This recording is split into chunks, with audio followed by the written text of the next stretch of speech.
such should not work as to stifle free speech and debate. Lawmakers must be free to say what we want, especially on issues involving national importance. Ano po ba ang mas mabigat na kasalanan? Ang magmiyaw o ang magnakaw? Tama. Ano ba ang mas mabigat na kasalanan? Ang mag-video at mag-selfie at mag-post ng pagkadismaya sa gobyerno, ang isang batang congressman? O ang ginawang sistematikong pagnanakaw sa gobyerno? Habang hindi man lang natin pinaglalaanan ng masusing atensyon ang mas mabigat na aligasyon, lumalabas na parang okay lang magnakaw sa Kongreso. Nakatala na sa kasaysayan na sa gitna ng matinding kontrobersiya sa korupsyon, ito ang inuna ng Kongreso at parang lang walang mali sa ginagawa ng isa sa ating kasamahan at tayo mismo ay ngayon sumisira sa imahe ng Kongreso. Yeah. Mahiya naman tayo.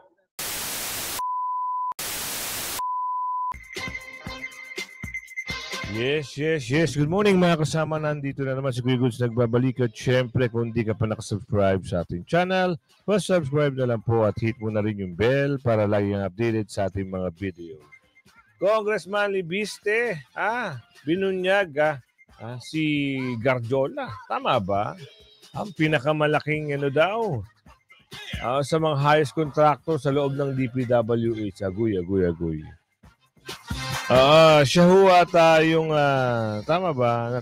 Dating contractor naging congressman. Tama ba? Kung tama, paki-correct. Kung mali, pakitama. Kung tama, paki-correct. Kung mali, pakitama. Ano ba yun? Ano pa yung mga balita ngayon? Talagang ibang klase, Talagang pinag-initan nila si Congressman Barsaga. Meron nagtatanggol kay Congressman Barsaga, Kiko Mayaw-Miyaw, at meron talagang nagkakampihan na para siya ay masuspindi. Takot sila Takot sila sa kilos at galaw ni Congressman Miyaw-Miyaw. Bakit? Talaga naman kung bumanat, ang tanong nga ano ba ang masama? Magnakaw o mag-post lang sa social media? Bakit ba naman pag-post sa social media, kinakakatakutan nyo? Totoo ba yung mga pinagagawa? At bakit nasampahan ng Ethics Committee, complain si Congressman Miyaw-Miyaw? Takot sila, hindi nila kakayanin itong Gen Z na tao na ito. Talagang humaharap. At minsan, meron pa nga dito, katuwang niya rito, yung mga Gen Z rin.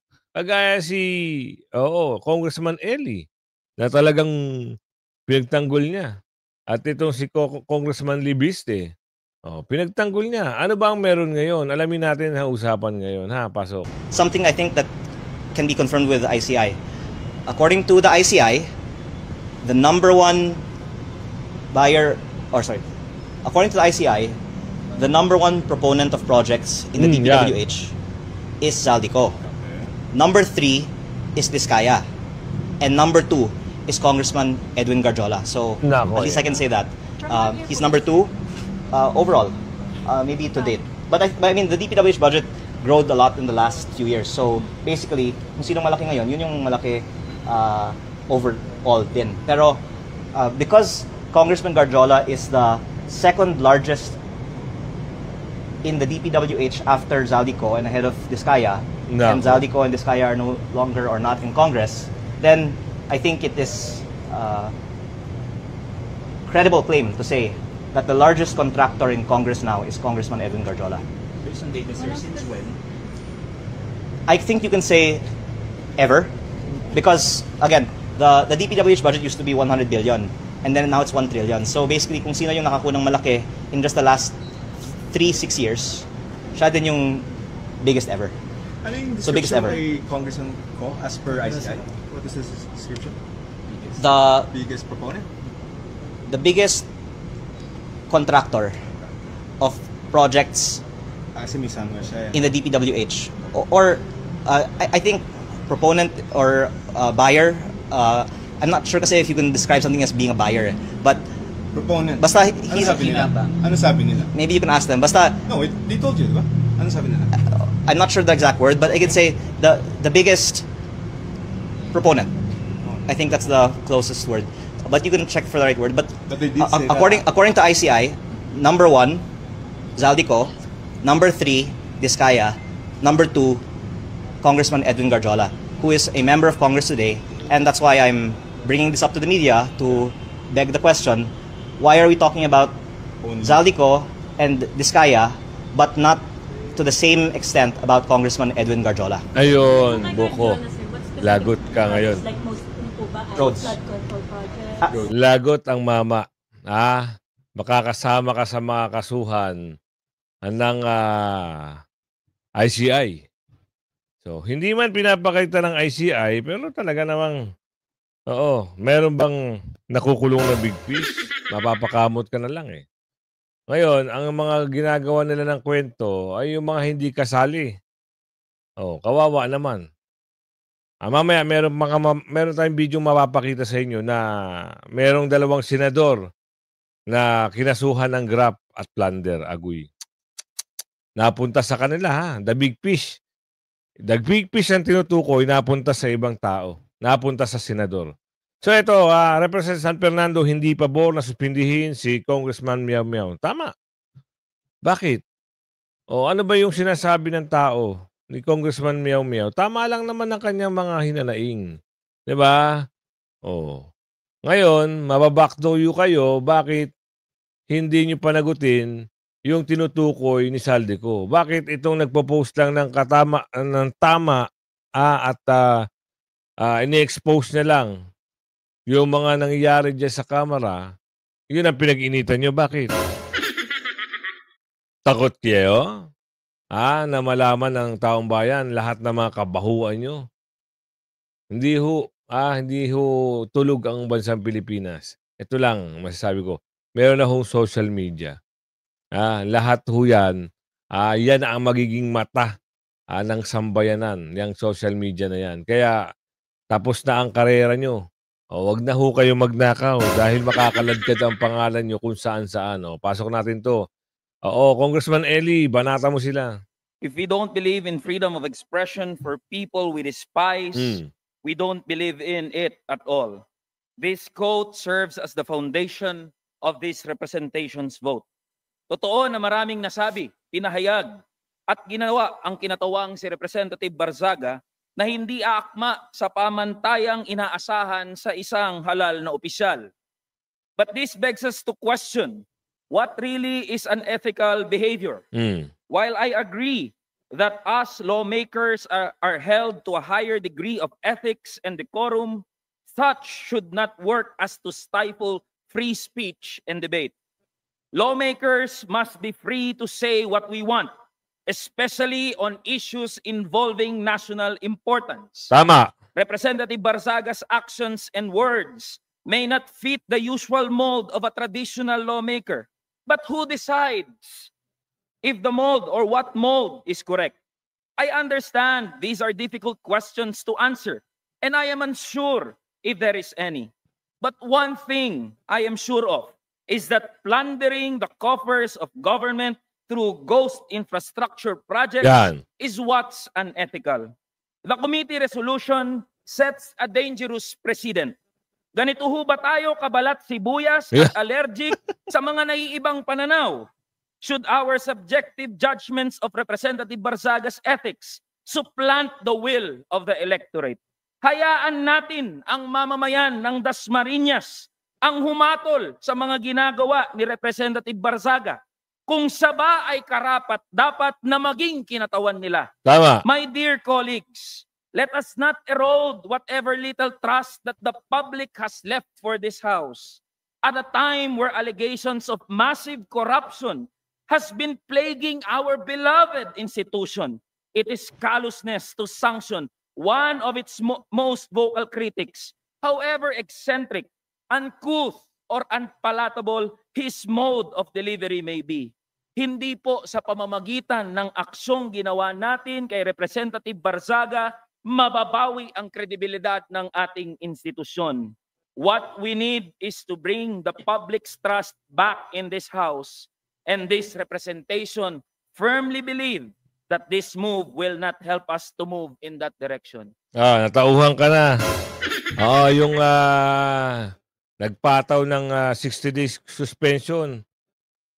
Yan lang ba ang kaya nyo? Ang init ng tension sa Kamara.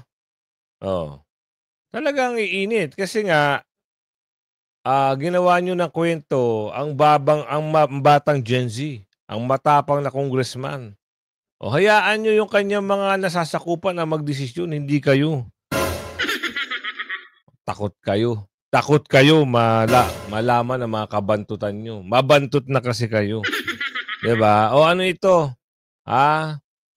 Pinatayan ng mikropono eh.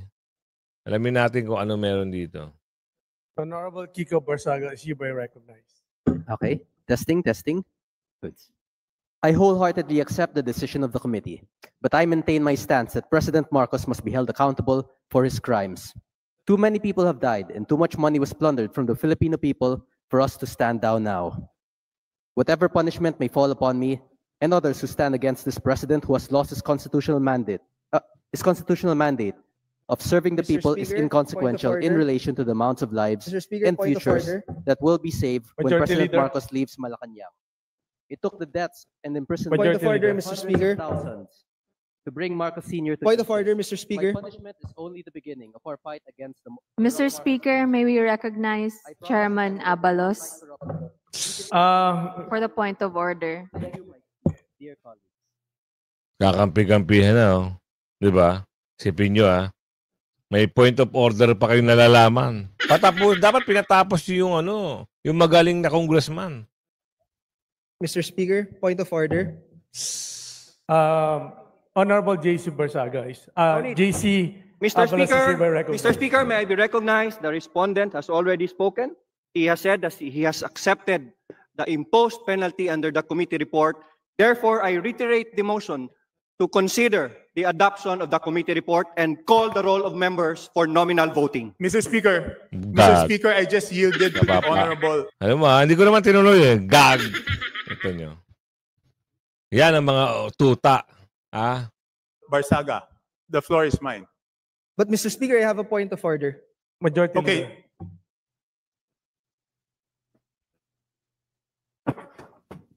What's the point of order, Mr. Speaker? May I know from the chairman? Mr. Speaker, as sponsor of this resolution, I have not yet yielded my time to the respondent. Majority Leader. If the chairman Yan, so wishes, he has his Ayun time, niya. Mr. Speaker. Yes. Honorable JC Abalos is hereby recognized. Mr. Speaker, I would like to point out that as sponsor of this resolution, it is my time regarding this measure that we are deliberating right now. I would also like to put on record, Mr. Speaker, that the respondent has been given an opportunity to explain his defense at the proper forum, and we have accorded him that, Mr. Speaker. That is all, Mr. Speaker. Maraming salamat po. Majority Leader. Mr. Speaker, there is a pending motion to consider Mr. Speaker, committee may I ask report. if the sponsor is willing to yield to a few questions? Mr. Speaker, may I Mr. S- request suspension for a few minutes? 1 minute suspension. Diba? Ganyan sila. Ganyan sila. Diba? Sino paniniwalaan nyo dyan? Ako, kay Congressman Barsaga ako. Sa kanya ang boto ko pagdating dyan sa mga salita, sa mga binibitawan, at sa mga inilalahad niya sa taong bayan. Maski ito si Congressman Paulo Marcoleta. Paulo ba? Ay dinipensahan itong si Congressman Kiko. Meow. Dahil alam niya naman tama ang ginagawa ng congressman at kasama niyang congressman. Alamin natin. Ano po ba ang mas mabigat na kasalanan? Ang magmiyaw o ang magnakaw? Tama. Ano ba ang mas mabigat na kasalanan? Ang mag-video at mag-selfie at mag-post ng pagkadismaya sa gobyerno ang isang batang congressman? O ang ginawang sistematikong pagnanakaw sa gobyerno? O at pagsimot sa bilyon-bilyong piso sa kaban ng bayan sa pamamagitan ng mga ghost projects?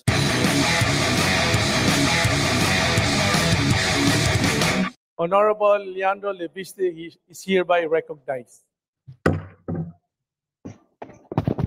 Distinguished colleagues, ang boto ko ay no, hindi Good. dahil perpekto si Congressman Barzaga, pero dahil questionable para sa akin na minadali natin itong desisyon dahil ngayong hapon lang natin nakuha ang committee report na ito at si Congressman Barzaga lang ang sinampahan ng kaso ng Committee on Ethics. Ang boto ko ay no, lalo na dahil inuuna natin ang kaso niya kaysa sa mga mas seryosong isyong kinakaharap ng isa sa mga kasamahan natin. Isang kapwa kong Batanggenyo na nandito ngayon na bumoto sa kaso ni Congressman Barzaga. Hindi ba nakakahiya maging miyembro ng Kongreso dahil parang naging normal na meron tayong isang kasamahan na inakusahan na nagbayad para sa mahigit 100 billion pesos ng mga kontrata sa DPWH? Para bang tinatanggap natin na normal lang magkaroon ng kasamahan na iniugnay sa pagnanakaw ng bilyong-bilyong piso na hindi iniimbestigahan na ng Committee on Ethics, Public Works o Infracom, samantalang inuunan natin ang kaso ni Congressman Barzaga? Tama. Habang hindi man lang natin pinaglalaanan ng masusing atensyon ang mas mabigat na aligasyon, lumalabas na parang okay lang magnakaw sa Kongreso. Nakatala na sa kasaysayan na sa gitna ng matinding kontrobersiya sa korupsyon, ito ang inuna ng Kongreso at parang lang walang mali sa ginagawa ng isa sa ating kasamahan at tayo mismo ay ngayon sumisira sa imahe ng Kongreso. Yeah. Mahiya naman tayo. Majority Leader. Mr. Speaker, I'd like to recognize the Honorable Marcoleta for his explanation of his vote. Honorable Marcoleta is hereby recognized.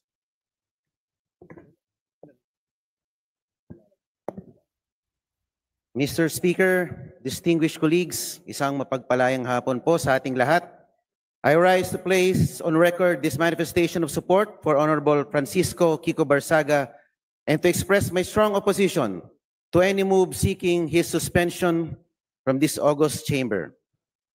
From Voltaire's philosophy of tolerance and freedom of expression, this line is often quoted, "I may not agree with what you say, but I will defend to the death your right to say it." The independence of the legislature ensures that members may speak fully, frankly, and fearlessly on matters of public interest. Honorable Barsaga's statements directed at alleged corruption within the government falls within the fullest and most urgent category of political expression. To penalize him for raising concerns on corruption, which the Constitution itself mandates Congress to check, is to subvert the very principle of parliamentary privilege. Mr. Speaker, 2004 pa lang po, andito na po ako bilang Chief of Staff po ng aking ama. Nakita ko po ang mga oposisyon na grabe magtuligsa sa administrasyon. Nandyan po ang mga magigiting na miyembro ng Makabayan Bloc na sila Arturo Campo, Lisa Masa, Joel Berador na talagang magigiting na mga figura ng oposisyon. Pero hindi naman po sila naharap sa mga ethics case, gano'n man sila kaanghang magsilita laban sa administrasyon. Tama. My dear colleagues, Honorable Barzaga is seated in this chamber because the people of Dasmariñas City, Cavite, placed their trust in him as affirmed through the ballot. Article 6, Section 6 of the Constitution states that members of this House derive their authority exclusively from the electorate. Ano po ba ang mas mabigat na kasalanan? Ang magmiyaw o ang magnakaw? Ano ba ang mas mabigat na kasalanan? Ang mag-video at mag-selfie at mag-post ng pagkadismaya sa gobyerno, ang isang batang congressman? O ang ginawang sistematikong pagnanakaw sa gobyerno? O at pagsimot sa bilyon-bilyong piso sa kabanang bayan sa pamamagitan ng mga ghost projects? Ang mga posts ni Kong Miao ay mistulang alingaw-ngaw lamang ng saloobin ng nakararaming mga Pilipino. Tama. To impose the penalty of suspension is to overturn the sovereign choice of the people. That remedy is reserved only for conduct so reprehensible and destructive of the institution that it overwhelms democratic legitimacy. No such circumstance exists here. Honorable Barsaga's only act was to express his views regarding corruption in government, a matter of public concern central to democratic oversight. Let not the House of Representatives be weaponized against its own members. Thank you very much, Mr. Speaker. Ano? Yung sticker dyan. Mr. Sticker. Mag-isip-isip naman kayo. Huwag naman kayo banat ng banat. Binigyan nyo kagad ng 60-day suspension. Para saan? Yan ba yung ganti nyo? Sa batang magaling at na matalas magsalita pero may laman ang mga sinasabi? Takot ba kayo na malaman ang katotohanan dyan sa loob? Ano ba meron ngayon? Duterte dahig. Atty. Sal Panielo nagsalita na alamin natin yung pag-uusap dito dito kay Atty. Sal. Kasi Atty. Panielo kayang ibalik sa Pilipinas si ex-president Duterte.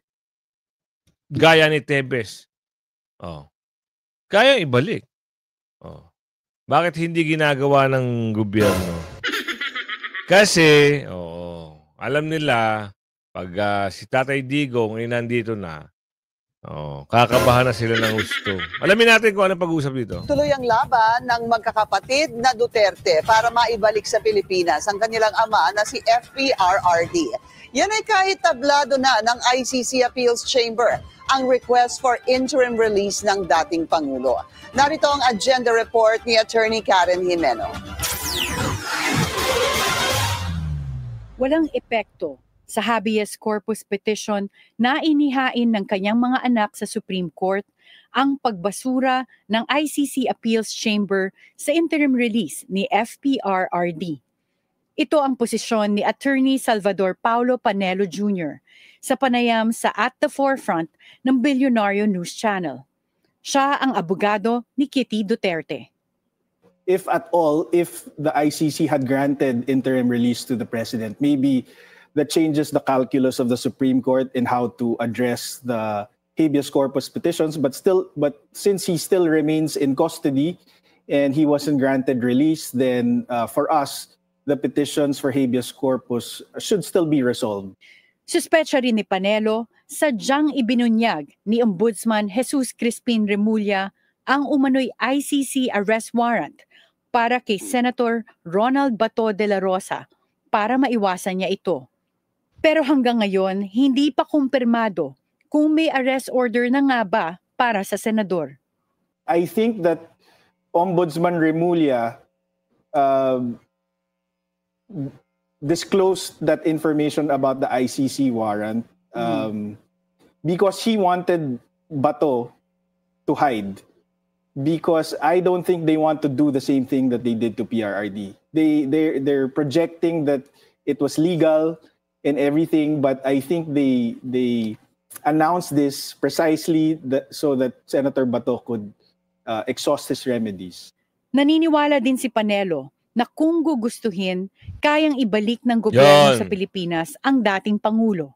Gaya na nangyari sa dating mambabatas na si Arnolfo Teve. Hindi pala si Atty. Sal pala ito. Yung anak niya pala si Paulo ba? Oo, alam nyo, kayang-kaya ng gobyerno. Lahat ng mga resources pwedeng gawin. Hindi lang natin alam baka ano ang nasa likod kaya hindi maiuwi si Tatay Digong.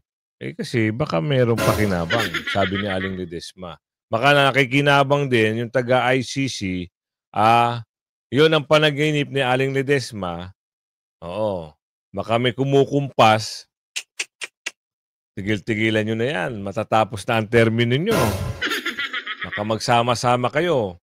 Pwede na tayo maniwala doon sa sinasabi ni Atty. Panelo na na kaya siguro binunyag o nagsalita patungkol sa may meron ng kopya sa cellphone itong si Ombudsman, ay para makapagtago sa Senador Bato. Walang problema doon. Goods yun. Kung yun ang balak mo. Pero sir, boss, amo, manager, alalahanin mo sir, hindi pa tapos ang pag-uusap patungkol sa nangyari kay Tatay Digong. Natawa na nga lang yung kapatid eh. 'Di ba kahapon meron tayong video. Kagabi, alas 12 ng gabi. So nagdagdag pala tayo ng slot natin kaya kasi may nagre-request na Kuya Goods, kawawa naman kami dito sa ibang bansa. Hindi namin napapanood. Kaya nagbigay tayo ng magandang time slot para sa kanila. So, alam niya, boss, i-recommenda mo lang, ha? Alam mo naman tayo, informative tayo eh.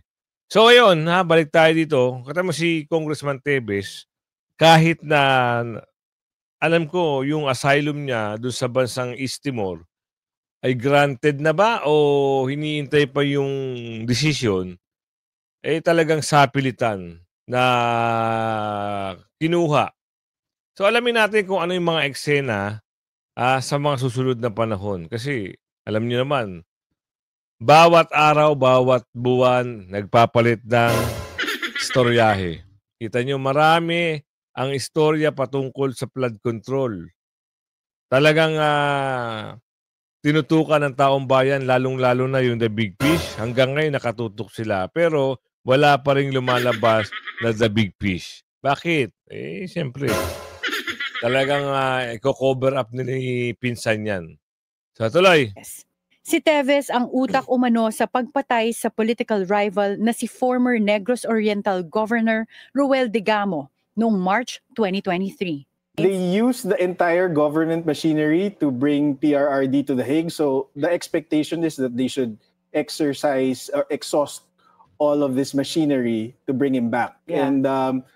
And in terms of capacity, we've already seen that they can bring home somebody like Congressman Tevez, diba? who had a pseudo asylum in Timor-Leste because the Court of Appeals there rejected our request for extradition.